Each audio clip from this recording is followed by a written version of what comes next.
तन आसुआ। सम्मानित सदन के लिए हृदय से नमन। योगाचार्य रोडमल जी के लिए विशेष नमन करता हूँ। बहुत सुंदरता से आपने अपने विषय को रखा है और ऐसे लोगों को निश्चित रूप से अधिक समय मिलना चाहिए। ये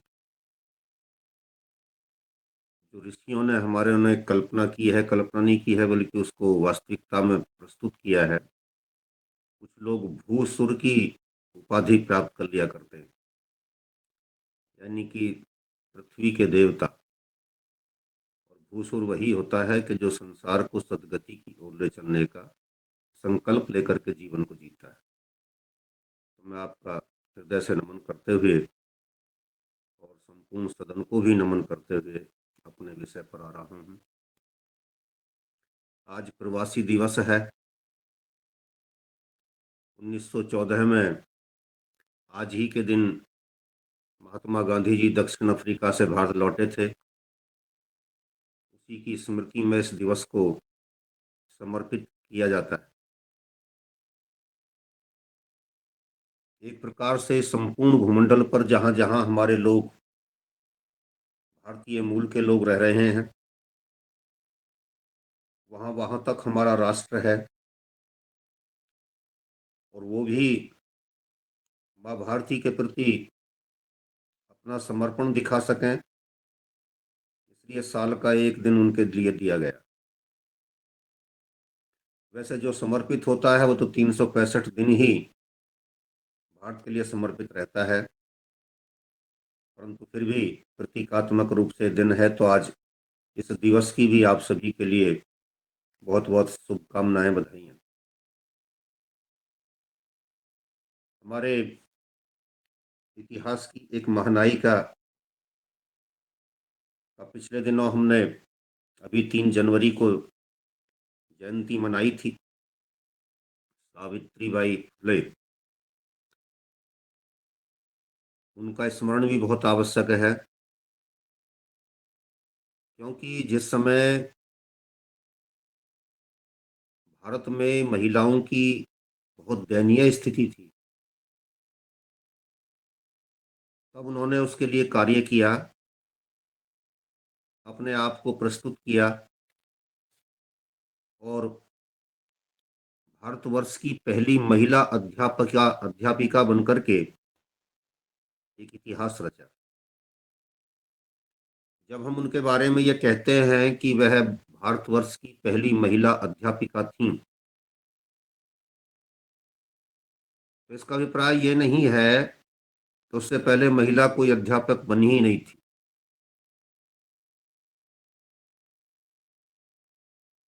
बस ये जो हमारे भीतर एक नैरेटिव सेट किया गया है कि उससे पहले हिंदुस्तान घोर अंधकार में पड़ा हुआ था,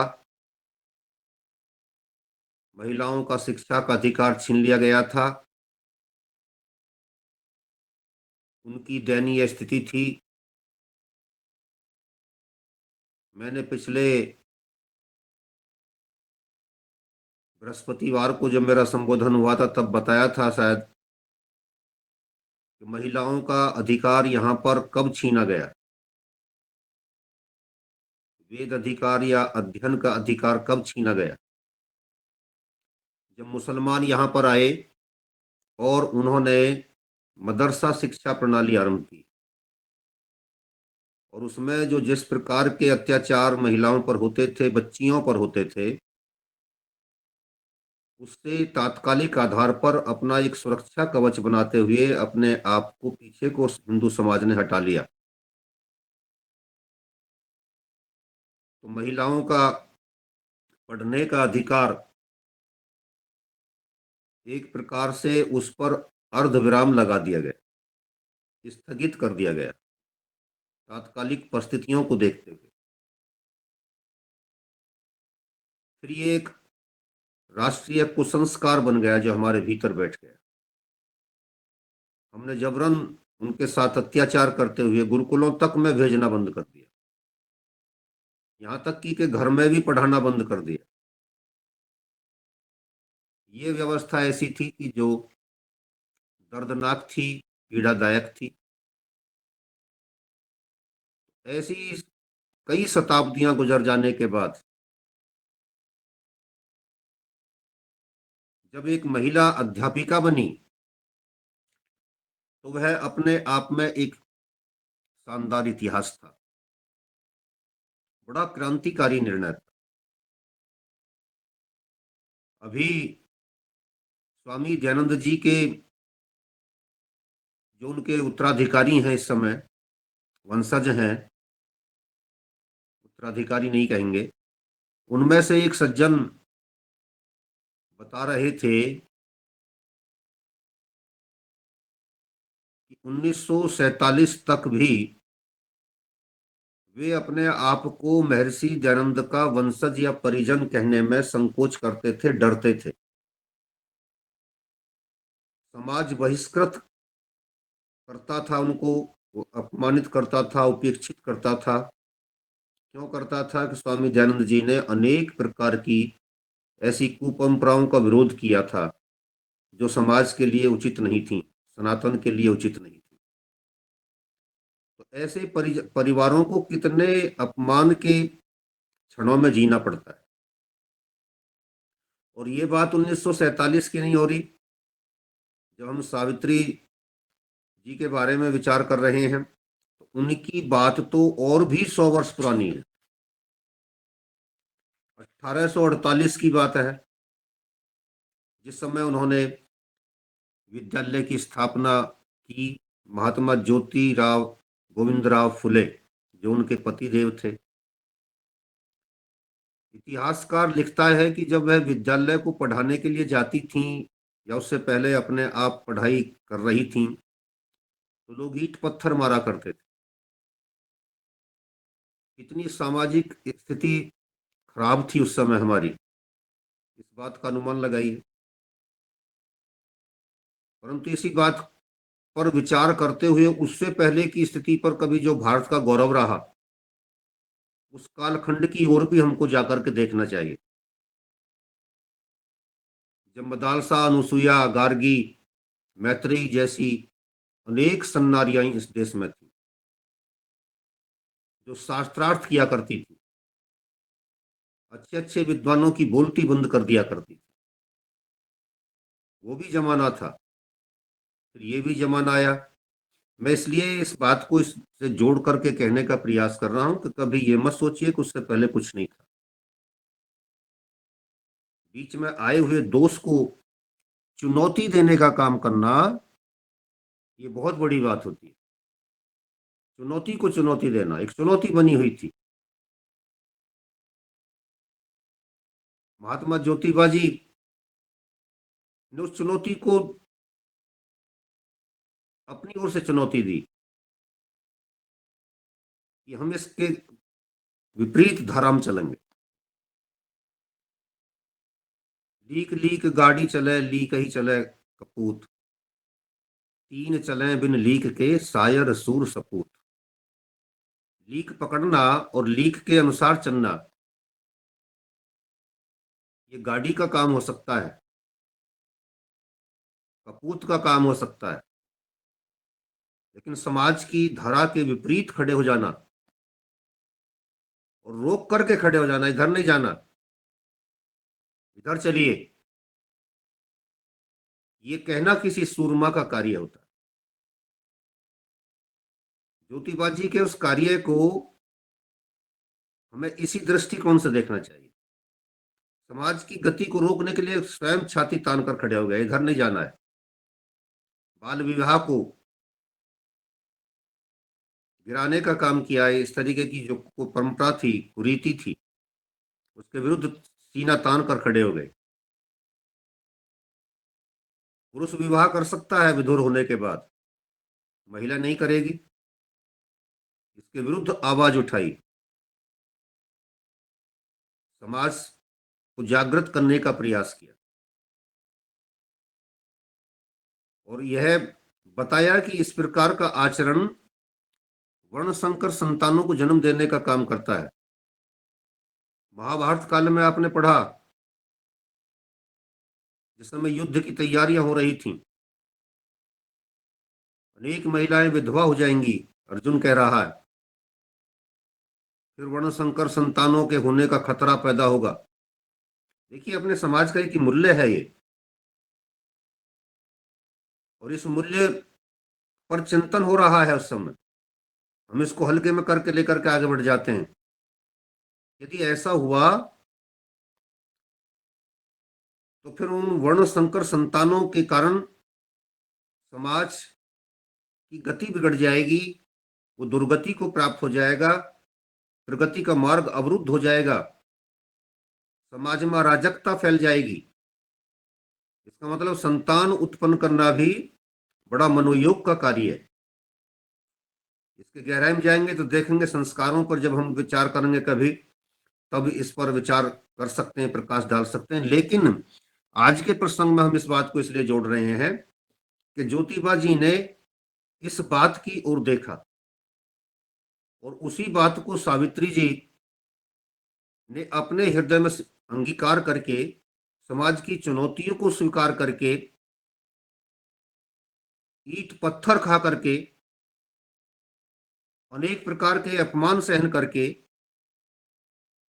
पहली अध्यापिका बनने को स्वीकार किया। रास्ता खुल गया। आज जितनी भर भी हमारी बहनें अध्यापिकाएं हैं, वो उसी कदम का परिणाम है। अगर उस समय ज्योतिबा जी अपने आप को पीछे हटा लेती तो शायद और काम पीछे को हट जाता, कितनी देर बाद जाकर कोई नई ज्योतिबा खड़ी होती, कोई सावित्री बाई खड़ी होती। लेकिन उन्होंने अपने आप चुनौती को स्वीकार करके अपने आप को प्रस्तुत कर दिया। उनका जो ये कार्य रहा बहुत ही महत्वपूर्ण था, और उनको उनके पतिदेव ने ही शिक्षित भी किया था। ये भी कितनी बड़ी बात है। स्वयं उनके पति ने उनसे जो है इस बात के लिए उनको प्रेरित किया कि आप आइए सामने। और इस प्रकार के गुण कर्म स्वभाव मिल जाना, ये बहुत बड़ी बात होती है।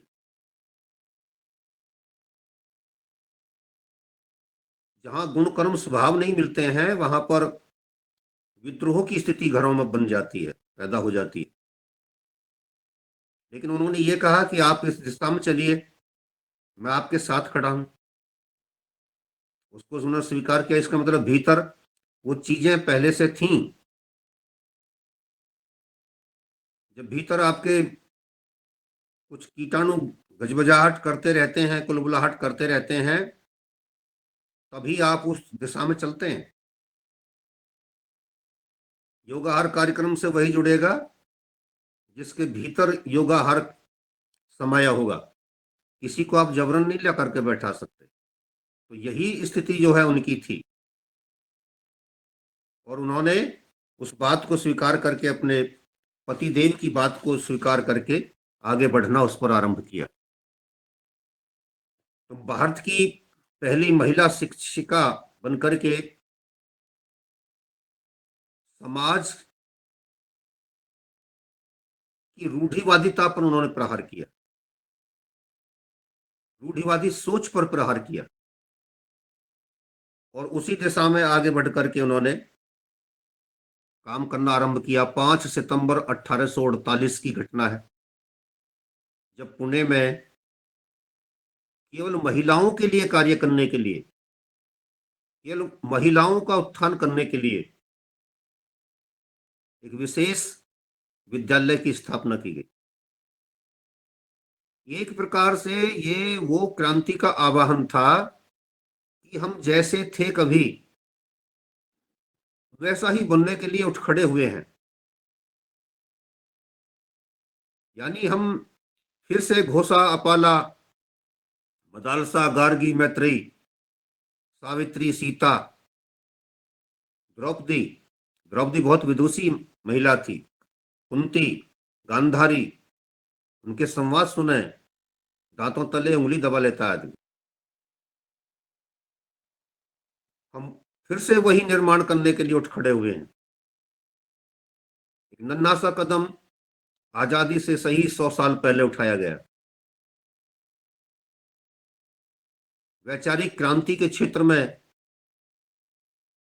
जब 1835 में आपके यहाँ पर गुरुकुलों को उजाड़ करके लॉर्ड मैकाले एक नया प्रयोग कर रहा था और संपूर्ण भारतवर्ष को ईसाई बनाने की तैयारी कर रहा था, तब उस समय लॉर्ड मैकाले की शिक्षा पद्धति को चुनौती देते हुए भारतीय संस्कारों को बलवती करने के लिए कोई कार्य करना कितना महान रहा होगा।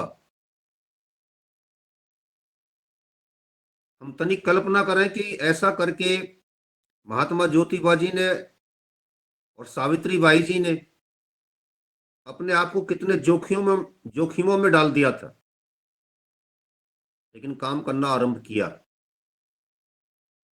और जो लोग जोखिमों से खेलते हैं, खतरों से खेलते हैं, वही तो आगे बढ़ते हैं। निरंतर प्रवाहमान बने रहना, निरंतर योगाहार के माध्यम से चर्चा को बढ़ाए रखना, निरंतर लोगों के पास अपना संदेश पहुंचाते रहना,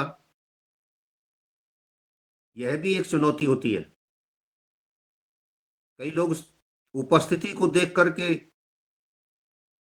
पीछे को हटने की तैयारी करने लगते हैं, या दूसरी बाधाएं कोई बीच में आई तो पीछे को हट जाते हैं। लेकिन उसमें निरंतरीय बनाए रखना, उसमें प्रवाहमानता बनाए रखना, अपने आप को सरिता का स्वरूप दिए रखना, व्यक्ति के भीतर के उस मादे की ओर, जज्बे की ओर, टैलेंट की ओर, प्रतिभा की ओर संकेत करता है, जिसके अंतर्गत वह गंगोत्री से निकल करके और सीधे समुद्र से मिलने की तैयारी करता है। ऐसे ही व्यक्तित्व इतिहास नायक बना करते हैं। तो अपने भारतीय इतिहास की महानायिका, वीरांगना, मैं वीरांगना भी कहूंगा, क्योंकि जो वीरांगना होती हैं वही इस प्रकार की चुनौतियों को स्वीकार करती हैं। सावित्रीबाई फुले जी को उनकी जयंती के अवसर पर हम विनम्र पुष्पांजलि अर्पित करते हैं, श्रद्धांजलि अर्पित करते हैं, भावांजलि अर्पित करते हैं, शब्दांजलि अर्पित करते हैं। अब आते हैं आज के मूल विषय पर। समय थोड़ा रह गया, लेकिन चलिए, ये कल हमने विषय दिया, इतिहास खोजा भी जाता है और खोदा भी जाता है। पिछली बार के संबोधन के समय सम्मानित सदन की ओर से ये बात आई थी कि संभल के बारे में भी कुछ विचार किया जाए। सचमुच जो संभल पर विचार करेगा वही संभल पाएगा। आज की तारीख में संभल एक संबल के रूप में निकल करके सामने आया है और बार बार कह रहा है कि संभल जाओ,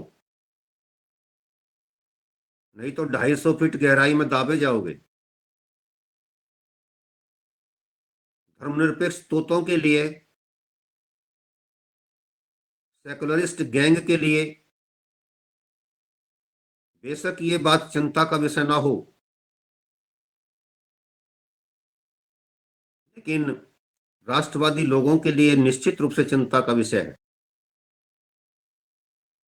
घटनाएं किस तरीके से घटी हैं, और जब हम संभल पर विचार करते हैं तो हम संभल तक ही रह जाते हैं,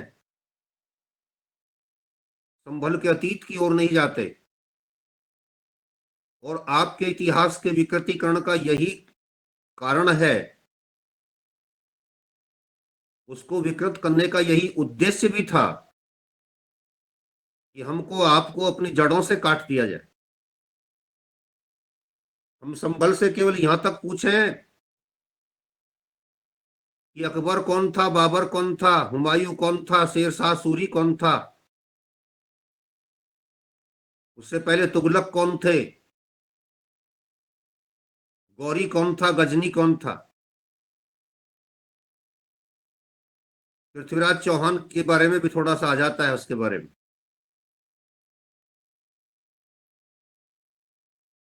लेकिन क्या तुर्कों और मुगलों के इतिहास से संभल को स्थान वो मिल सकता है जो उसके लिए चाहिए, जो उसके लिए अपेक्षित है?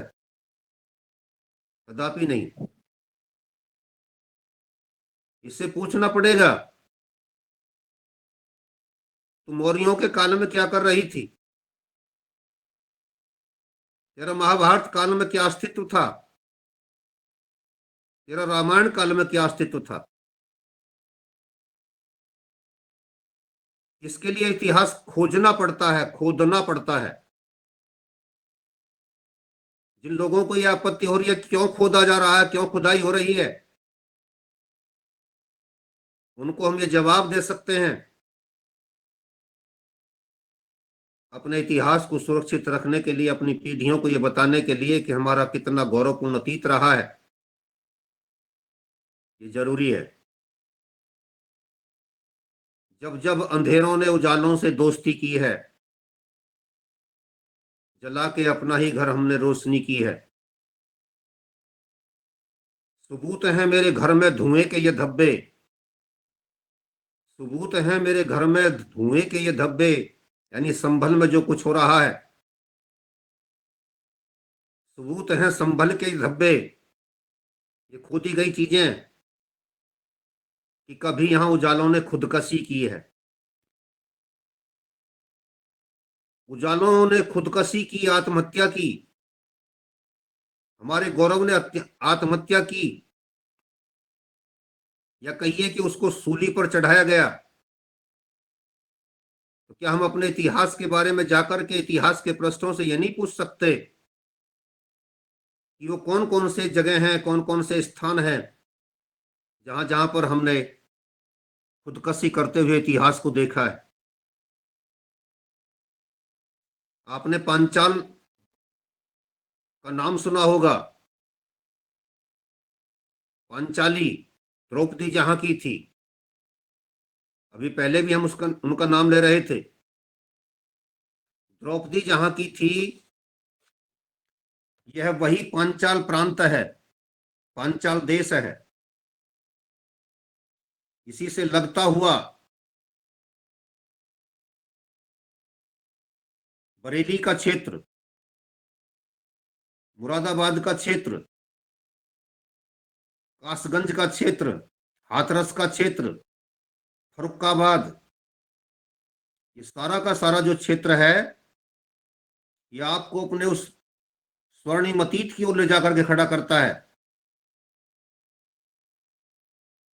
जिससे पता चलता है कि यहां पर ही कभी राजा द्रुपद पांचाल नरेश का राज्य हुआ करता था। और उस समय के जो प्रमाण है, अभी पिछले दिनों मेरा एक कार्यक्रम था, वहां पर लोगों ने मुझे बताया कि उस समय के भी मंदिर यहां पर मिल रहे हैं। बाबर के मीर बकी खान नाम के सेनापति ने, जिसने हमारे राम मंदिर को तोड़ा था, उसी राक्षस ने यहां पर हरिहर के मंदिर को तोड़ा था। और लोग प्रमाण पूछते हैं। ये तो देश सर्जिकल स्ट्राइक के बाद भी प्रमाण पूछने वाले नेताओं का देश है। तो ऐसे भारत विरोधी, भारत द्वेषी, राष्ट्रद्रोही दुष्टों को आप बता सकते हैं कि आईने अकबरी में इस बात का प्रमाण है कि बाबर के मीर बकी खान नाम के सेनापति ने इसको तोड़ा था, हरिहर मंदिर। और वो हरिहर मंदिर कब का था? मैं आगरा के एक मंदिर के बारे में पढ़ रहा था। जब आगरा में उन मंदिरों को तोड़ा गया तो भारत में मंदिरों की लूट पुस्तक है, और उस पुस्तक में बताया गया कि वहां पर पिछले 4000 साल पुराने मंदिरों को तोड़ करके समाप्त कर दिया गया था। 4000 साल का मतलब समझ रहे हैं आप? अब से 1000 साल पहले एक घटना घटित हुई, उसमें 4000 और जोड़ देंगे तो पता चला कि महाभारत कालीन इतिहास था वो, जो दफन कर दिया गया। आज अपने आप को महाभारत से जोड़ने के लिए, महाभारत कालीन सभ्यता से जोड़ने के लिए आपको इतिहास तो खोदना ही पड़ेगा। इसलिए वहां पर जो खुदाई हो रही है, समझो कि आप इतिहास से जुड़ रहे हैं, और इतिहास के पांचाल देश से जुड़ रहे हैं, द्रौपदी के देश से जुड़ रहे हैं। वहां पर मैं बताना चाहूंगा, ये पुस्तक मेरे सामने रखी है, भारतवर्ष का इतिहास, प्रमाण के रूप में आपको बता रहा हूं। इसके लेखक हैं पंडित भगवत दत्त जी, सत्यसरवा, प्रणव प्रकाशन के द्वारा ये प्रकाशित हुई। और इस पुस्तक में विद्वान लेखक हमको पृष्ठ संख्या 174 पर बता रहे हैं, सूरसेन जनपद जो हुआ करता था, मथुरा के चारों ओर का प्रांत, जिसमें जहां मैं बैठा हूं यहां तक का क्षेत्र भी आया करता था, ये सूरसेन प्रांत था। देश काल परिस्थिति के अनुसार हम इतने दूर निकल आए हैं क्योंकि इन पर शोध नहीं हुई है, इन पर कोई किसी ने डिग्री नहीं ली है, इन पर किसी ने पीएचडी नहीं की है कि सूरसेन प्रांत कौन सा था, उत्कल प्रांत कौन सा था, कामरूप प्रांत कौन सा था, आदि आदि, मगध प्रांत कौन सा था। यदि इन पर पीएचडी हो रही होती तो हमको मालूम होता, युवा सूर जुड़ते। ये विद्वान 174 पृष्ठ संख्या पर हमको बता रहे हैं कि सूरसेनों में कभी 5 स्थल और 12 वन थे। अक्कथलम, वीरथलम, पौवत्थमलम, पदम स्थल अर्थात कुशस्थलम, महाथलम, ये 5 शहर थे। आज कहां गए? किसने खत्म कर दिया? सबका नामकरण करके बदल दिया गया। और जैसे ही पौधे पर नई कलम चढ़ी, धीरे धीरे हम अपने आप को दूर करके चले गए। इसी में ये बता रहे हैं कि उस समय लोह जंग वनम, महुवनम, बिल्लवनम, तालवनम, यानी वन थे ये वन, वनम, कुमु अवनम, विंदावनम, भंडीरवनम, खैरवनम, कामियवरणम, कोलवनम, बहुलावनम, महावनम, ये 5-12 वन थे, अलग अलग नाम थे। अब देखिए, इनमें जो वृंदावनम है उसको आज आप वृंदावन के नाम से जानते हैं। कोलवनम, कोलवन, वो आज का अलीगढ़ है। और आप में से यदि कोई जानते हो, दूर के हैं तो कोई बात नहीं है, लेकिन जानिए, आज भी अलीगढ़ की मूल तहसील, जिसको सदर तहसील कहा जाता है, उसका नाम कोल तहसील है। यहां पर वो कोलवन हुआ करता था। खैर चोला एक स्टेशन है, वही खैरवन हुआ करता था। महावन के बारे में आपने खूब सुना है, आज भी है, उसको महावनम कहा जाता था। क्यों नहीं पूछेंगे इन स्थलों से जाकर के उनका इतिहास? जब पढ़ा जाता है तो समझिए कि खोजने के लिए पढ़ा जा रहा है, और जब मौके पर जाकर के चीजों को देखने की कोशिश की जाती है, तो खुदाई की जाती है, तो समझो कि इतिहास को ही जानने की कोशिश की जा रही है। इसलिए मैं कहता हूं कि खोजा भी जाता है इतिहास और खोदा भी जाता है। प्रमाणों के आधार पर चीजों को साबित करने के लिए आपको वहां जाना पड़ेगा, देखना पड़ेगा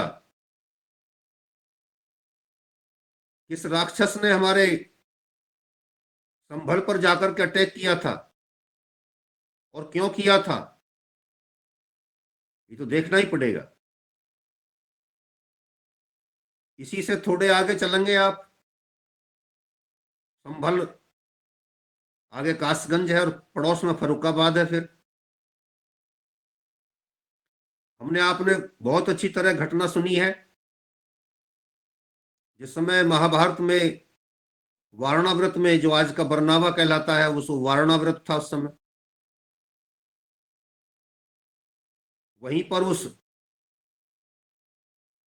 भवन का निर्माण किया गया था जिसमें जलाकर के उनको समाप्त करने की तैयारी की गई थी। लाख का जो भवन बनाया गया था, लाक्षागृह, उस लाक्षागृह से निकल करके पंडित पांडव कहाँ गए थे? अब हम एक कल्पना की तरह इतिहास को पढ़ते हैं,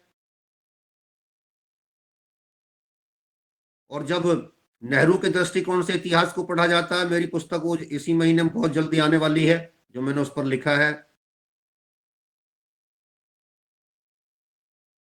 तो हम उसको समझ लेते हैं कि ये महाकाव्य था, ये काल्पनिक चीजें हैं, और बहुत बड़ी संख्या में वो विचार इस देश में फैल गया। बहुत बड़ी संख्या में। आपके लिए चुनौती है ये कि आप लोगों का ब्रेन वॉश करें।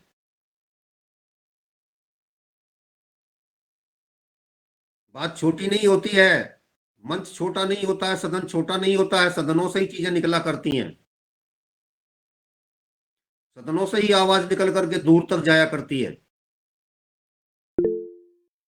और जब वो फैलती है, दूर तक जाती है, तो पता चलता है कि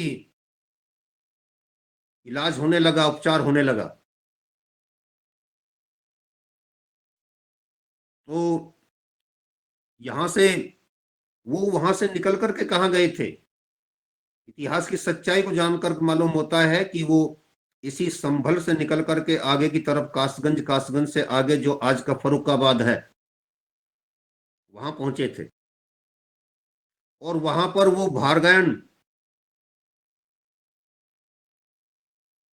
गांव आज भी है, जिस पर जो है, जहां पर वो एक कुम्हार के यहां पर रुके थे।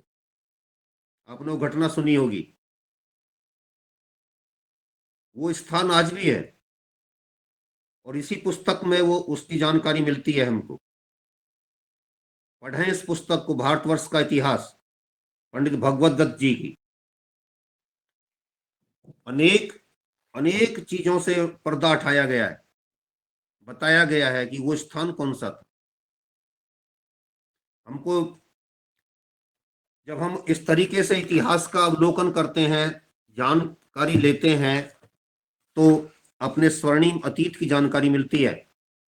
फिर हमें मालूम पड़ता है कि संभल भी प्राचीन काल में किस तरीके से इतिहास का एक अनिवार्य पृष्ठ था, उज्जवल पृष्ठ था, और उसने किस प्रकार से हमारे इतिहास में एक महत्वपूर्ण योगदान दिया था। वर्तमान उड़ीसा कभी का उत्कल प्रांत है। मनु की कन्या इला सुदुम्न थी, उसके नाम से इसका नाम जुड़ा, उत्कल। दसार्ण,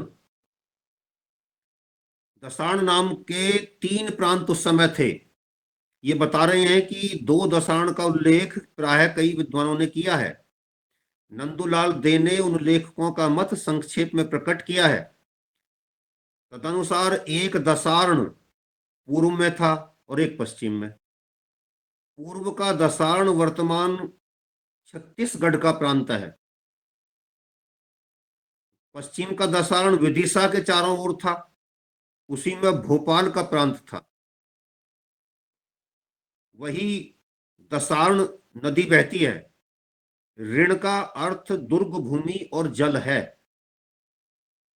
तो ये दूसरा, विदिशा का दसार्ण नदी के कारण से दसार्ण कहता था और कुरुओं के समीप का दसार्ण दुर्ग भूमि के कारण इस नाम से पुकारा जाता था।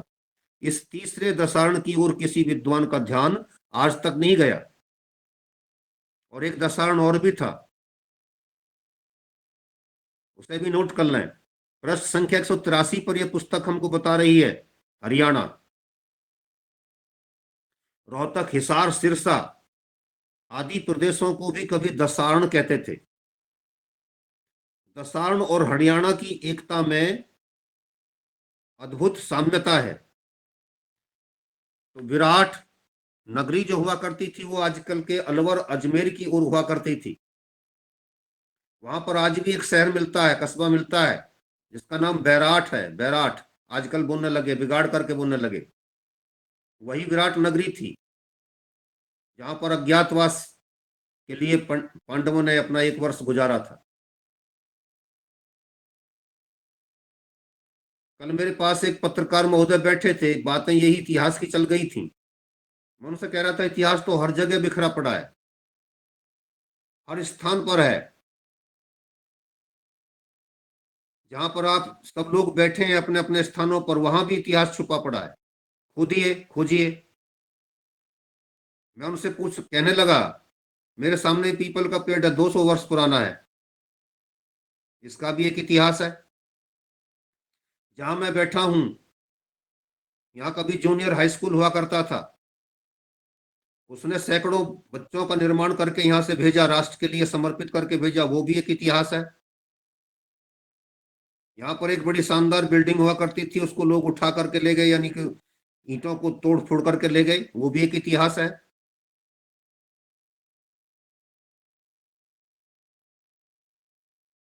इसी प्रकार से हम जहां जहां बैठे वहां भी इतिहास है, लेकिन राष्ट्रीय स्तर पर किसका कितना महत्व है वो जा करके कहीं ढूंढने की आवश्यकता होती है। ये इसलिए हम ये कहते हैं कि इतिहास खोदा और खोजा जाता है। दूसरी तरफ चलते हैं, जम्मू कश्मीर की ओर चलते हैं। अभी हमारे देश के यशस्वी गृह मंत्री माननीय अमित शाह जी ने एक स्टेटमेंट दिया, भाषण दे रहे थे, एक पुस्तक का विमोचन कर रहे थे कि ऋषि कश्यप के नाम से कश्मीर को जोड़ा जा सकता है। देखिए कितना गौरवपूर्ण वक्तव्य है। ऋषि कश्यप के साथ कश्मीर को जोड़ा जा सकता है, और जो हमारे हाथ से निकल गया उसके आने का समय आ गया है। आप समझ गए, जो पीओ के हाथ से निकल गया है वो लौट करके आएगा आपके हाथों में, जल्दी आएगा। और ये जो पाकिस्तान में जो कुछ हो रहा है, टीटीपी कौन सा वो संगठन वहां पर खड़ा हुआ है, वो संकेत दे रहा है, आपकी सरकार की नीति की ओर संकेत कर रहा है। बांग्लादेश में बर्मा को घुसा दिया गया है, बिना युद्ध लड़े युद्ध लड़ा जा रहा है, दूर से रह करके लड़ा जा रहा है। प्रसंग है इसलिए बताना चाहता हूं, यूक्रेन और रूस में युद्ध चल रहा है। यूक्रेन के पुराने नेता, दो भाई लड़ रहे हैं। अमेरिका जैसी शक्तियों ने वहां से उनको हटा करके दूर फेंक दिया, और उनकी जगह पर जो वर्तमान वहां का राष्ट्रपति है, नया लड़का, वही टी शर्ट हमारे देश में राजीव गांधी का बेटा पहनता है। वहां पर नए लड़के को ला करके बैठा दिया गया और ये कहा गया कि आप लड़ो, रूस से लड़िए, हम आपको नाटो में लेंगे, हम ये करेंगे वो करेंगे। हथियार बेचने के लिए एक नया खेल रच दिया गया और उस नए लड़के को उकसा करके रूस से भिड़ा दिया गया। यूक्रेन का तहस नहस हो गया। रूस को भी भारी हानि हुई है, क्योंकि इतने बड़े हथियारों का जखीरा उसको वहां पर जाकर के बर्बाद करना पड़ा है। दो भाइयों को लड़ाया गया। प्रसंग है इसलिए बता रहा हूं कि ये इतिहास को यहां पर क्यों ले आया मैं इस चीज को। आपके पड़ोस में बांग्लादेश को उकसाया गया, बांग्लादेश में सत्ता पलट की गई, वहां पर हिंदुओं को मरवाने की पूरी योजना तैयार की गई, उनका पूरा उत्पीड़न हुआ ताकि भारत बांग्लादेश पर आक्रमण कर दे। और भारत के द्वारा जब उस पर आक्रमण किया जाएगा तो उधर से चीन होगा, उधर से पाकिस्तान होगा, फिर मुस्लिम कंट्री जाएंगे और भारत की तरक्की को इस तरीके से घेर करके चारों ओर से मारने की तैयारी कर ली जाएगी। लेकिन यहां भी कौन बैठा है? यहां पर मोदी बैठा है, डोभाल बैठे हैं, अमित शाह बैठे हैं। इन्होंने कहा कि ये घटना नहीं होने देंगे, यानी अपने देश को यूक्रेन नहीं बनने देंगे। तो उन्होंने वाया बर्मा वहां पर टेंशन खड़ी कर दी और यहां पर पाकिस्तान में उनके भीतर दूसरी खड़ी कर दी गई है। इतिहास को कितने शानदार ढंग से बचा करके दूसरी तरफ को रास्ते से ले जाया जा रहा है, इस पर भी कभी चिंतन होना चाहिए। तो हमारे देश के गृह मंत्री महोदय कह रहे हैं कि इसको हम ऋषि कश्यप के साथ जोड़ेंगे। पूर्व के व्याख्यानों में मैंने स्पष्ट किया था कि ऋषि कश्यप के नाम से ही कश्मीर का नाम रखा गया था। कश्यप मर्ग, मर्ग संस्कृत में घर के लिए कहते हैं। कश्यप ऋषि का मर्ग जहां पर था वो प्रांत कश्यप हो गया। और ये कहां तक था, अब इतिहास को खोदने की और खोजने की आवश्यकता आएगी। तो आपको हमको नई नई मूर्खताओं को स्थापित करके, नई नई भ्रांतियां पैदा करके इतिहास के स्वर्णिम अतीत से काट दिया गया, दूर कर दिया गया। अब हम कल्पना नहीं कर सकते कि कश्मीर कहां तक थी, ऋषि कश्यप का सिक्का कहां तक चलता था, उनके नाम की यश पताका कहां तक फैली हुई थी। आप जब यूरोप को, उसके देशों को बोलते हैं तो कहते हैं यूरोपीय देश, लेकिन जब इसी को आप इंग्लिश में बोलेंगे तो आप कहेंगे यूरोपियन कंट्रीज। तो आपकी कश्मीर से बहुत आगे जाकर के एक सागर हुआ करता था, उस सागर का नाम रखा गया काश्यपीय सागर, काश्यपीय सागर,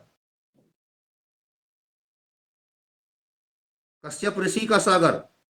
और जब उसको इंग्लिश में बोला गया तो उसको बोला गया कैस्पियन सागर, कास्पियन सागर, सी।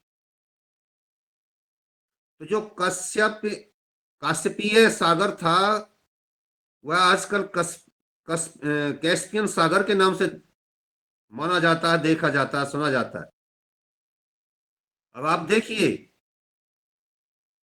इतिहास को खोजिए, प्रमाणों के आधार पर चलिए जरा उधर को। तो ऋषि कश्यप कहां तक है? कैस्पियन सागर तक।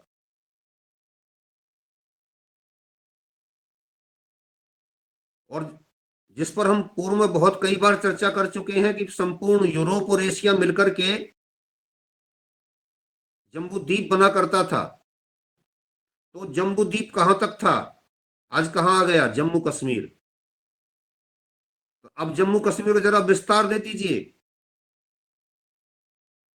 तो कई देश ऋषि कश्यप के कश्मीर में समा जाएंगे। अपने उस स्वर्णिम अतीत की ओर क्यों ना चल रहे हम? क्यों नहीं? कौन सी बाधा है हमारे लिए? चलना चाहिए। आज कई अखबारों में मेरा ये लेख छपा है, इस पर अपने अतीत की ओर जाना चाहिए, हमको देखना चाहिए। और यदि हमारे देश का गृह मंत्री इस प्रकार की बात कह रहा है तो ये हम सब के लिए गर्व और गौरव की बात है। धीरे से घटनाओं को निकलने नहीं देना चाहिए अपने पास से, पकड़ करके उनसे संवाद करना चाहिए, सुन बात करेंगे, ये कहा है तो आपका इतिहास जीवंत होता है, पुराना इतिहास। और जब इससे जोड़ा जाएगा तो जो नरक गाह बना दी थी, सैरगाह बना दी थी, व्यभिचार का केंद्र बना दी थी कश्मीर मुगलों के जमाने में, नेहरू जो मुगलों का प्रशंसक रहे हैं, बड़े प्यार से कहते हैं कि ये मुगलों की सैरगाह थी, यहाँ मुगल सैर करने के लिए आया करते थे। मातृशक्ति का सम्मान करते हुए संकेत में कह रहा हूं कि वहां पर सैरगाह नहीं, व्यभिचार करने जाते थे। अरे जो ऋषियों की भूमि हुआ करती थी, जहां से चिंतन निकला करता था, वेदों की ऋचाएं जहां पर गूंजा करती थी, 20-21 हजार जो हमारे वेदों के मंत्र हैं, उनका पाठ सस्वर वहां पर जहां पर हुआ करता था, वहां पर वो गंदगी फैला दी आप लोगों ने, और फिर कहते हो कि उनकी सैरगाह थी। क्यों नहीं जाए हम अपने उस शानदार इतिहास की ओर जहां पर वेदों की ऋचाओं का गान हुआ करता था। जब आप कश्मीर के कश्यप मार्ग से जुड़ेंगे, ऋषि कश्यप से जुड़ेंगे, उनकी साधना से जुड़ेंगे, उनकी ऊंचाई से जुड़ेंगे, उनके चिंतन की ऊंचाई से जुड़ेंगे, तो आपको पता चलेगा कि ये तो ऋषियों की भूमि थी, ऋषियों की पवित्र भूमि थी, जहां शांति मिला करती थी, जहां आत्म कल्याण का मार्ग मिला करता था। एक छोटी सी घटना ही हो जाएगी कि नाम बदला और हमको उससे जोड़ा गया, तो हम कितनी दूर निकल जाएंगे, कितने पीछे चले जाएंगे। तो ये होना चाहिए। बातें बहुत सारी हैं, अगले अंक में इसी बात को रखेंगे। इतिहास खोदा भी जाता है, खोजा भी जाता है। अब क्योंकि समय हो गया है, तो मैं अपनी वाणी को यहीं पर विराम देता हूँ। ओम शांति शांति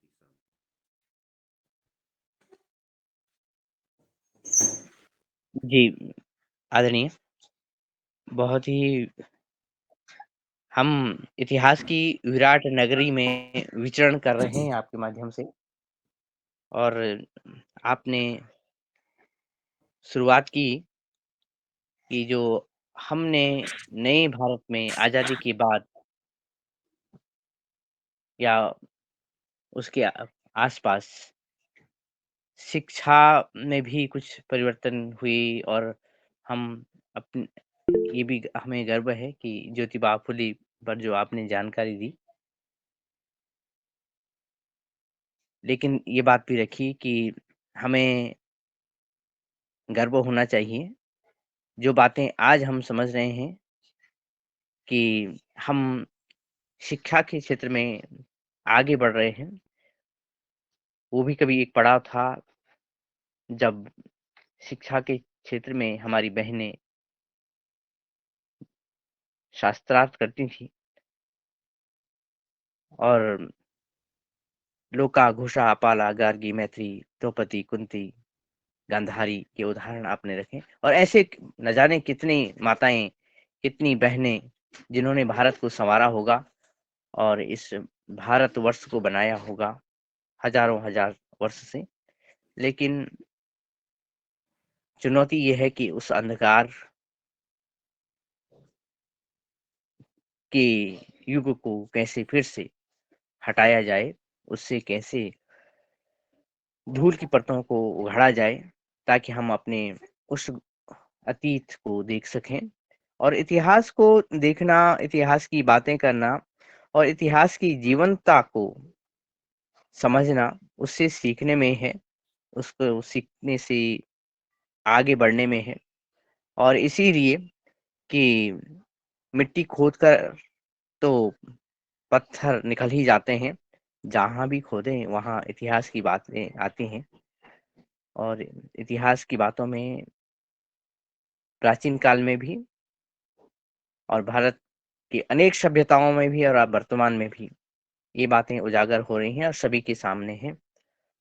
कुल मिलाकर इनको सीख कर आगे बढ़ेंगे तो हम गर्व भी करेंगे, और शायद हम अपनी संस्कृति को और अपने धरोहर को बचा कर के आगे बढ़ेंगे। इसी क्रम में आपकी वार्तालाप में मैं आदरणीय पवन कुमार सर, आपसे निवेदन करता हूँ आप आएँ और अपनी टिप्पणी रखिएगा। जी, धन्यवाद दिनेश जी। आज के मुख्य वक्ता हमारे राकेश जी का बहुत सुंदर उद्बोधन, सावित्रीबाई फुले का जो संघर्षमय जीवन था और उसके जो प्रेरणा मिली है, और वो स्वयं में एक इतिहास बन गया।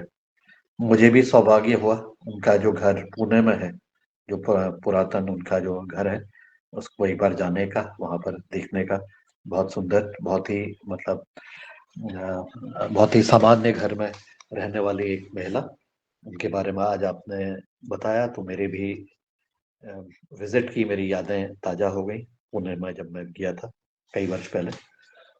तो इसी प्रकार से आज हम जब इतिहास की बात कर रहे हैं, और हम तो मुझे लगता है कि हम इतिहास को भी अगर देखते हैं तो शायद हम केवल 1% से भी या कम में ही इसको अभी तक के समझ पाए होंगे, क्योंकि न केवल भारत में, न केवल यहाँ के यूरोपियन कंट्रीज में, बल्कि साउथ ईस्ट एशिया में भी जो इतिहास बिखरा हुआ है और जो इतिहास मिल रहा है और जो मंदिरों के रूप में वहाँ पर उपस्थित है, चाहे वो इस्लामिक मुल्क ही क्यों ना बन गया हो, लेकिन वहाँ पर भी इतिहास अपनी अपनी कहानी बता रहा है। जरूरत है कि कोई उसको पढ़ने वाला, उसको समझने वाला और उसके ऊपर आधार पर अपनी जो है उसकी प्रतिक्रिया देने वाला कोई व्यक्ति उस चीज को समझते हुए, क्योंकि बहुत सारा इतिहास हमारा धूमिल हो गया है, जो भी उसके कारण रहे। और कुछ चीजें जो इमारतें दिख रही हैं वो कुछ हमें इंडिकेट कर रही हैं, जो कागज बच गए हैं वो भी कुछ इंडिकेट कर रहे हैं। और मेरे पास एक जानकारी आई थी कि हमारे पास जो पांडुलिपियां थी उसमें से कितने का विनाश हुआ, तो लगभग 90% तो वो भी खत्म हो गई है। तो हमारा इतिहास क्या बचा? केवल मुख से बोलने वाला इतिहास, जो मौखिक रूप से जो चलन में आया, केवल वही इतिहास जो है हमें आगे तक ले गया। पत्थर खंडित हो गए, ये टूट गए, या जो बचे उससे हमें कुछ पता लगा। जो पांडुलिपियां थी ज्यादातर नष्ट हो गई, चोरी हो गई, तो उससे हमें कुछ पता नहीं लगा। तो जो मौखिक रूप में जो इतिहास चल पाया शायद वही बच पाया है। और इसके अलावा अब तो कुछ नहीं है। तो जो अब मिल रहा है उसी को संजोने की और उसको समझने की, इंटरप्रेट करने की जरूरत है सही रूप से, जिससे उसका सही तरह से हम गौरवान्वित हो सके। आप आज के उद्बोधन के लिए आपका बहुत बहुत धन्यवाद। नमस्कार। जी आदरणीय। और वास्तव में जब पांडुलिपियों की बात की जाती है, जो कि इतिहास को समझने की का एक माध्यम है, तब हम इतिहास के कई पन्नों को देखने की कोशिश भी करते हैं। और जब इस पर हम आगे बढ़ेंगे भविष्य में, तो शायद कुछ चर्चाएं नई तरह से आगे आएंगी। इसी क्रम में आदरणीय योगाचार्य रोडमल आर्य जी, आपका हैंड रेज़ है, कृपया अपनी बात रखिएगा।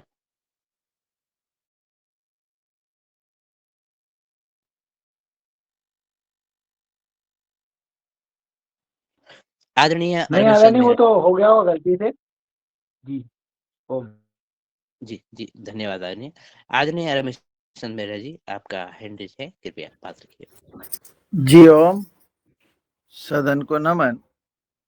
आज की हमारी योग कक्षा बहुत ही उत्कृष्ट रही, और आज जो इतिहास पर चर्चा हुई और हमें वक्तव्य के माध्यम से 1848 में आदरणीय हमारे इतिहासकार जी ले गए, मुखवक्ता जी ले गए।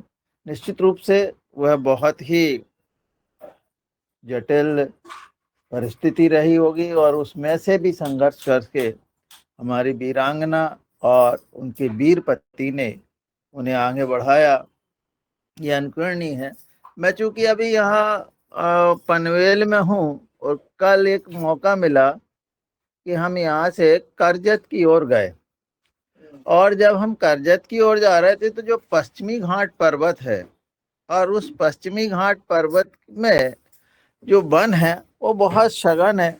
तो इतिहास को सोच रहे थे कि, और यहाँ पर जिस तरफ भी देखो तो किलों की बहुत किले बने हुए हैं, और ये किले और मंदिर ही हमें उस इतिहास की ओर ले जाएंगे जिस पर आज चर्चा हुई है। ना केवल इस ओर, जिस तरह से हमें किलों को मिटा करके, मंदिरों को मिटा करके इतिहास से काटा गया है, उसी तरह से ये हरित क्रांति के नाम से जो हरित क्रांति हुई है, उसने भी हमें अपनी जो प्राचीन कृषि थी, जो हमें बहुत अच्छी तरीके से जो हमें पौष्टिक भोजन दे रही थी, उससे भी काटा गया। तो कल एक शगुना बाग में जाने का मुझे अवसर मिला। मैं शाम को, कल हम लोग वहां पर पहुंचे। शगुना बाग जो है 50 एकड़ में बना हुआ एक फार्म है, और जिसमें बहुत अच्छी तरीके से बिना जुताई की खेती हो रही है। यह भी एक इतिहास है कि प्राचीन काल में कैसे हमारे जो लोग थे वो बिना जुताई की खेती करते थे, और बिना जुताई की खेती करके भी, बिना रसायन के भी। कल जब हमने उनसे पूछा तो उन्होंने कहा कि हम बिना 12 साल से हमने इस खेत में कोई जुताई नहीं की है, और हम 1 एकड़ में 20 कुंटल धान निकाल रहे हैं, बिना खाद, बिना रसायन। तो ये जो चीजें हैं, ये भी हमें वही एक इतिहास में फिर से हमें पीछे ले जाएंगे और बताएंगे। तो बस मैं इतना ही कहना चाहता हूँ। जियो।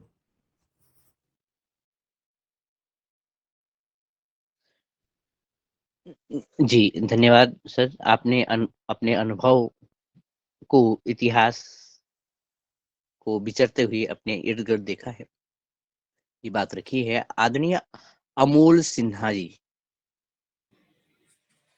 सदन को नमन। राकेश जी से मेरा एक छोटा सा सवाल है। आपके विचार पीएनओ को लेकर के कैसी है, और उनकी जो पुस्तकें हैं, क्या उनके ऊपर शोध करने की जरूरत है, और क्या समय आ गया है? नमस्कार। पुरुषोत्तम नागेश ओक जी, भारतीय इतिहास के पुनर्स्थापन के लिए माननीय अमोल जी बहुत महत्वपूर्ण कार्य करके गए हैं। उन्होंने जो भारत के इतिहास के साथ छल कपट किया गया था, उसको स्थापित करने के लिए जीवन खपा दिया। ताजमहल के बारे में वो पहले व्यक्ति हैं जिन्होंने कहा कि तेजोमहल मंदिर था। लाल किले के बारे में वो पहली बार घोषणा करने वाले व्यक्तित्व हैं जिन्होंने कहा कि ये लालकोट था, जिसका महाभारत में भी उल्लेख मिलता है। पुराने किले के बारे में जितनी सटीक जानकारी उन्होंने दी है, किसी और ने नहीं दी आज तक। लखनऊ के इमाम बाड़ों के बारे में जितना बेहतर उन्होंने बताया, किसी ने नहीं बताया। क्रिश्चियनिटी इज कृष्ण नीति, ये भी उन्होंने किताब लिखी है। कृष्ण नीति ही क्रिश्चियनिटी है।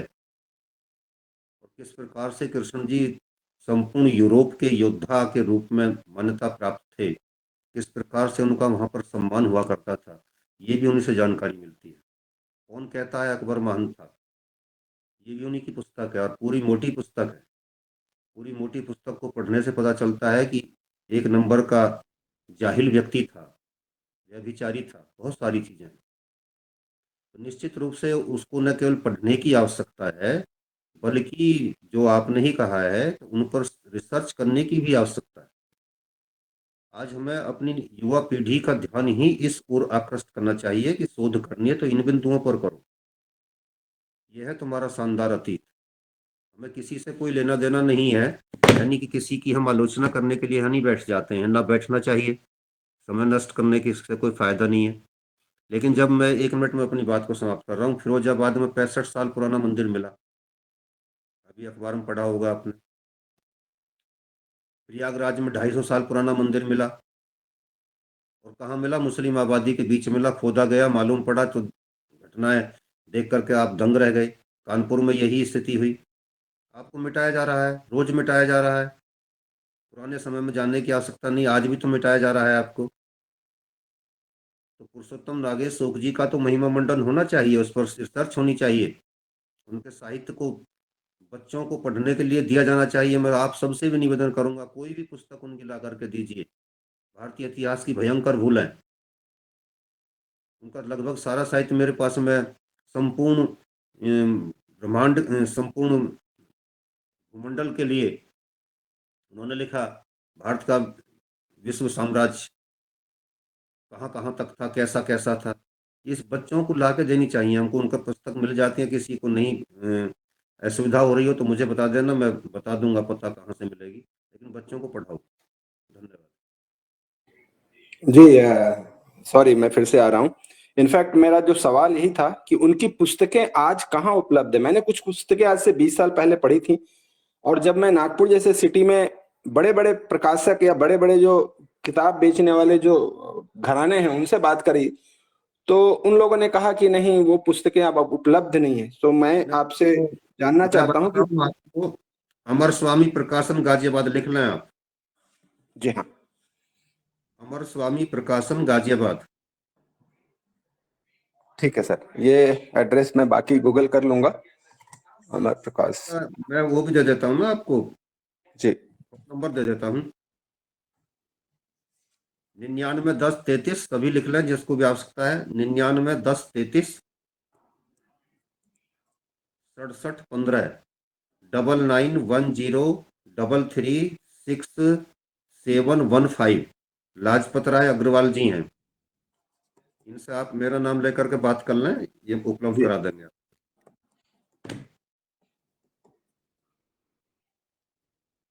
धन्यवाद, धन्यवाद सर। जी धन्यवाद सर। जिस तरह से हमारे गौरवशाली साक्ष्यों को जानना, पहचानना और उनको खोजना ज़रूरी है, उसी तरह से अपने इतिहास, अपने वजूद को जो भी सामग्री सामने लाए, उसको देखना, समझना और उसे पढ़ना ज़रूरी है। और इसका एक उदाहरण अभी इस वार्तालाप में सामने आया कि ऐसी पुस्तकें जिनकी जिनमें वास्तविकता लिखी थी, वो सामने नहीं आ रही हैं, और ऐसे बहुत साहित्य होंगे, ऐसे बहुत सारे वाङ्मय होंगे जिनको सामने आना ज़रूरी है। और इसी क्रम में मैं, जब तक कि हमारे पास 5 मिनट का समय है, अगर कोई सदस्यगण अपनी बात रखना चाहें, स्वागत है।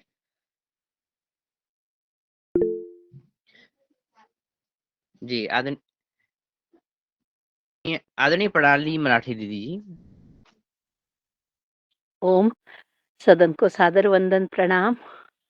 आज का मार्गदर्शन बहुत ही प्रेरणादायी के लिए शत-शत नमन। और अभी-अभी हमारे दादू बोल रहे थे और वो बोले कि हम करजत के यहाँ आए हैं, तो आप हमारे नज़दीक आए हैं कोकण में। तो मुझे लगा कि दादू आप हमारे यहाँ आए, हमारा कोकण कितना सुंदर है वो देखो देखो। हमारे यहाँ बहुत किले हैं शिवाजी महाराज के, जो हमारा प्राण है। सिंधुदुर्ग जो जलदुर्ग है, विजयदुर्ग है, वो हमारे नज़दीक है। तो हाँ, आपको ये कहना था ओम, इसलिए मैं बोली ओम। जी ओम, जी ओम। बहुत बहुत आभार, जी ओम। हाँ, जी, वास्तव में ये जो वार्ता हो रही है और उनसे प्रसन्नता झलक रही है, ये प्रसन्नता हमारी ऊर्जा भी है। जब हम कुछ ही नहीं, सभी लोग जानेंगे, समझेंगे अपने इतिहास को, तब बात ये आएगी कि हाँ, ये कितनी महत्वपूर्ण बात है, अपने जीवन को जीवंत बनाए रखने के लिए। और मुझे भी ध्यान आया कि पीओके की बात हो रही थी। मैं इंटरमीडिएट का विद्यार्थी था, तो कोई 26 जनवरी, 15 अगस्त में इस तरह से संभाषण होता था। तो एक दिन मेरे मुँह से निकल पड़ा कि जो पीओके है, वो भारत में आना चाहिए। फिर मेरे जो गुरुजन हैं और जो सीनियर छात्र रहे होंगे, उनके मध्य उसी स्थान पर बड़ी बहस छिड़ी। शायद इस रिकॉर्डिंग को मेरे गुरुजन अगर सुन पाएँगे, तो शायद उन्हें स्मरण होगा। लेकिन तब सभी का मत ये था कि ये तो हो गया, बँटवारा हो गया और कुछ उधर चला गया, कुछ ज़बरदस्ती चला गया, ये कठिन है। लेकिन अब ये आस लगाई जा रही है कि ये ज़बरदस्ती का जो सौदा था, उस पर कुछ फ़ेविकॉल लगाया जाए। तो संभवतः जो बातें होने जा रही हैं, उनकी जो चर्चा हो रही हैं, ब्रह्मांड में कुछ ऊर्जा अवश्य ही कार्य कर रही है और इस धरती के लिए, इस मानव जगत के लिए तोड़ने की जगह जोड़ने की बातें होंगी। ऐसी संभावनाएँ भी हैं और ऐसे अच्छे विचार मन में भी आ रहे हैं। इसी क्रम में मैं आगे बढ़ता हूँ और आदरणीय मुन्नीलाल जी भाई साहब के पास पहुँचता हूँ कि अपनी वार्ता, अपने शब्द आज के सत्रों पर रख कर के और आज के सत्र के समापन की आप घोषणा भी करें, आदरणीय मुन्नीलाल जी भाई साहब। जी, धन्यवाद आदरणीय दिनेशी श्यामवाल जी। और आज हमारे सुबह द्वितीय दिवस आदरणीय योगाचार्य रोडमल आर्य जी ने बहुत ही सुंदर योग कराया और मैंने निवेदन भी किया कि तीसरे दिन भी वो कराने का कष्ट करें। हम सब ने आदरणीय डॉक्टर साहब को सुन करके जो आज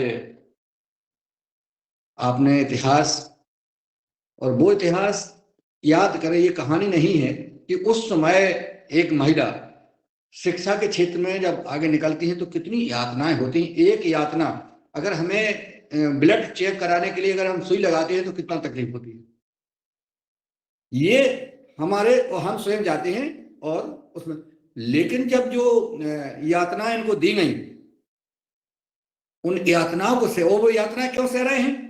हम ब्लड का चेक कराने के लिए, हम अपने स्वास्थ्य के लिए, ठीक होने के लिए सह रहे हैं, थोड़ा सा कष्ट। लेकिन जो समाज में जो यातनाएं उन्होंने महान पुरुषों ने सही है, वो समाज के लिए सही, ये सबसे बड़ी बात है। लोग कहते हैं आज सिर्फ हमारा परिवार है, हमारी पत्नी है, हमारे बच्चे हैं, हम हैं या हमारे रिश्तेदार हैं, बस, इसके अलावा कोई मेरी जिम्मेवारी नहीं है। अगर सड़क पर कोई व्यक्ति किसी की मारपीट कर रहा है, किसी का कोई मकान इधर का उधर रोड पे कब्जा कर रहा है, कोई अनावश्यक काम कर रहा है, अनीतिपूर्वक कार्य कर रहा है, ये ड्यूटी किसकी है? ये बोले हमारी नहीं है, ये शासन की है, ये पुलिस की व्यवस्था है, आपकी सूचना देने की व्यवस्था भी नहीं है। अगर ऐसा हम सोचने लगे हैं, इस मानसिकता को उन लोगों ने भाप लिया है कि यहाँ का व्यक्ति, हिंदुस्तान का व्यक्ति, भारत का व्यक्ति और विशेषकर हिंदू समाज का व्यक्ति अपने आप को इन चीजों से दूर रख रहा है। इसका फायदा उठाना चाहिए, जिसका फायदा उठाया। अरे भाई, जब वो आए उन्होंने मंदिरों पर कूड़े लगा दिए, कचरा कूड़ा डाल दिया। आज तुम्हें पता भी है, जब तुम आए तो तुम्हारा कर्तव्य क्या बनता है? आज हम ही लोग न्याय की, भाईचारे की बात करने लगे। हम भाईचारे की बात कर रहे हैं, हम किसी भी धर्म के खिलाफ बात नहीं कर रहे हैं। हम अपने अस्तित्व की रक्षा के लिए, हम अपने अधिकार के लिए, एक खेत की मेड़ को 1 इंच भी अगर कोई दूसरा हमारा सगा भाई जोत लेता है तो आपस में कत्लेआम हो जाता है, हम लड़ जाते हैं आपस में 1 इंच जमीन के लिए। और तुम्हारे अस्तित्व को, तुम्हारे मंदिरों को, तुम्हारे इतिहास को जिन्होंने पूरा कब्जा कर लिया है, उनको नस्तनुब कर दिया है, हम अपना बोल नहीं सकते क्या? ये आपका धर्म है, आपका कर्म है, आप मानव जीवन में आए हैं। पशु ऐसा नहीं कर सकते हैं, देवता ऐसा नहीं कर सकते हैं, सिर्फ मानव इसलिए दिया है कि आप आकर के इतिहास में आइए और अपना वर्चस्व दिखाइए। भगवान राम हो, चाहे भगवान कृष्ण हो, चाहे हनुमान जी, उनमें ताकत है, वो आपके साथ आपकी शक्ति देंगे, परंतु कर्म आपको करना पड़ेगा। अगर आप कर्म नहीं कर रहे हैं तो ये मानव शरीर में मानव का जन्म लेना हमारा व्यर्थ है। अरे पशु पक्षी सुबह से उठ करके अपना पेट भर लेते हैं, सुबह पशु पक्षी सारे कीट चींटी से लेकर सब अपना पेट भर रहे हैं और अपने जो शरीर मिला है उसका पालन पोषण कर रहे हैं। लेकिन मानव आप उसी दीर्घा में जा रहे हैं कि सुबह से उठ करके अपना पेट भरते हैं, शाम हो जाती सो जाते हैं, सुबह उठ जाते हैं, संसार से कोई लेना देना नहीं। ऐसा जैसा आदरणीय डॉक्टर साहब कह रहे हैं, अगर ऐसा ही समय रहा तो आने वाला भविष्य, आप जिनके लिए ये धन संपत्ति संग्रह कर रहे हैं, जंगलों में क्विंटलों सोना मिल रहा है, गाड़ियों में भरे भरे नोट मिल रहे हैं, ये संपत्ति कहां कैसे अर्जित की गई? ये अर्जित करने के बाद आज वो व्यक्ति कहां भागा भागा दुबई फिर रहा है, कहीं इधर जा रहा है, पत्नी को, बच्चों को, और उनको जेल। ये ऐसी कमाई किस काम की? मैं तो कहता हूं, आज मन में आ रहा था कि जो भ्रष्टाचार करते हैं, जो गरीबों का शोषण कर रहे हैं, जो बड़ी बड़ी संपत्ति बना रहे हैं, ये संपत्ति भी मैंने एक शहर में देखा, बोले जो जितना ये शोरूम खुला है ना, अभी मैं किसी शहर में जा रहा था और मैंने देखा कि बहुत बड़ा जो है प्रतिष्ठान बना लिया है, बगल में एक बस्ती है, समझ रहे, शांति दूतों की, वो बस्ती वाले कह रहा है ये ठीक है, थोड़ा सा समय और इंतजार करो, ये सब अपना ही है, सब अपना है, तुम तो सिर्फ अपना बच्चे अपनी जनसंख्या बढ़ाए जाओ, बस कुछ नहीं करना है तुम्हें, सारा साम्राज्य अपना हो जाएगा। इसलिए वो व्यापार पे ध्यान नहीं दे रहे हैं, वो अपने जनसंख्या पे ध्यान दे रहे हैं कि इसी से हमारा कब्जा होना है, आप लोग कमाइए, उनको निश्चित मिलेगा। आज अगर हमने डॉक्टर साहब को नहीं सुना और सुना, ध्यान से सुना, उस पर विचार करो, अपनी अपनी सामर्थ्य के अनुसार अपना ये धन संपत्ति दौलत इसमें लगा दो।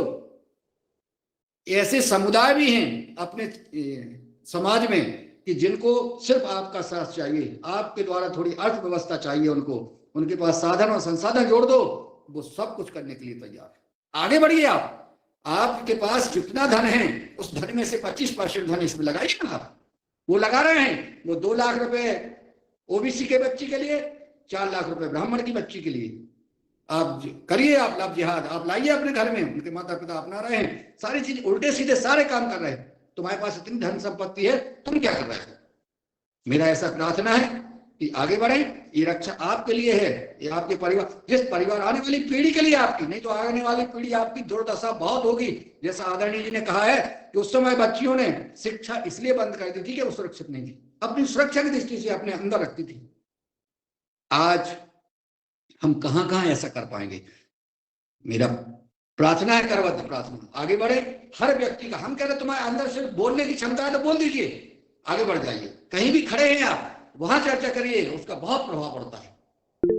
और उनको सुन करके आप, वो चर्चा करते हैं, उनको सुन करके आप चले जाते हैं, वो देख लेते हैं कि देखिए ये कायर था, ये कायर है, इसलिए वो आप पर जो है हावी होते जा रहे हैं।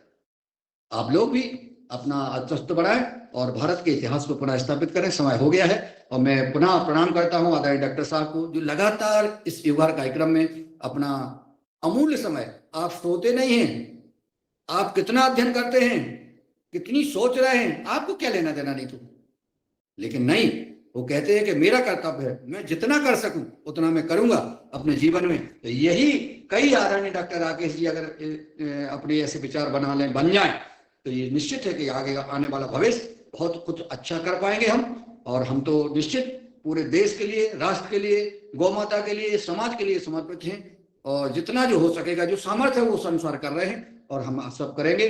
मैं बहुत बहुत आभार ज्ञापित करता हूं आदरणीय रोडमल आर्य जी का एवं आदरणीय डॉक्टर राकेश कुमार जी का कि आप जो है इस युवहार कार्यक्रम में आज पधारे, आपने अपना मार्गदर्शन दिया। और धन्यवाद करता हूं उन सभी महान पुरुषों का जिस युवहार कार्यक्रम में आज जुड़े हैं, आप जुड़ते हैं, अन्य लोगों को भी प्रेरित करते हैं, जोड़ते हैं, ये भी बहुत बड़ी बात है। यह युवहार कार्यक्रम लगातार यूट्यूब चैनल पर रिकॉर्ड हो रहा है, इतिहास के पन्नों में संभाल सजो कर रखा जाएगा। ये पीढ़ी, आने वाली पीढ़ियां सुनेगी कि किसने क्या कहा, क्योंकि ये अब वो नहीं है, पहले गुरुकुलों को नष्ट कर दिया है, लेकिन आज की इस दुनिया में अब ये सारा इतिहास इकट्ठा हो रहा है, तो ये नष्ट नहीं होगा। आप लोग इसमें खूब बढ़ चढ़ कर हिस्सा लें, अन्य लोगों को जोड़े। सभी को सादर प्रणाम, वंदन और नमन। आज की युवहार कार्यक्रम यहीं विराम देते हैं जी। आदरणीय डीडी शर्मा जी ने हैंड रेज किया है हिमाचल प्रदेश से। नमस्कार जी, आप बहुत सुंदर लग रहे हैं हिमाचल टोपी में। ये टोपी मैं बताऊं, बड़ा सौभाग्यशाली हूं आप सबके आशीर्वाद से। ये टोपी परम पूज्य स्वामी जी महाराज जी को हिमाचल प्रदेश से पहनाई गई थी और वो आशीर्वाद मुझे प्राप्त हुआ। ये भी आप सबका ही आशीर्वाद है। और परम सिद्धि आचार्य जी ने साल उड़ाया, परम पूज्य स्वामी जी ने टोपी पहनाई, ये सब इसी बात। आज की वाणी में जोश दिख रहा था, वो योग ऋषि जी का प्रतिबिंब लग रहा था, प्रतिबिंब, जैसे आप हरिद्वार से लौटे हो वही जोश लगा देखने को। वाह, छा गए गुरु, छा गए, सबके मन को भा गए। जी प्रणाम। डॉक्टर साहब का भी हैंडरेज है, 2 बार हो चुका है, डॉक्टर राकेश साहब का भी। जी बस मैं 1 मिनट में एक निवेदन कर रहा था, वो प्रसंगवश दिमाग से निकल गया उस समय बताना। त्रेता काल में संभल को महदगिरी के नाम से जाना जाता था, जो रामायण में नाम आता है महदगिरी, और उसके बाद इसी स्थान का नाम सत्यव्रत भी रहा था, और द्वापर में महाभारत काल में इसका नाम पिंगल के नाम से था। ये भी हमें जानने की आवश्यकता है। धन्यवाद आप सभी का। अपना जो बाकी का जो भाषण है, संभाषण है, वो हो चुका है। आदरणीय मुनीलाल जी का हृदय से अभिनंदन और धन्यवाद ज्ञापित करते हुए वाणी को विराम देता हूँ। आप सभी के लिए नमन।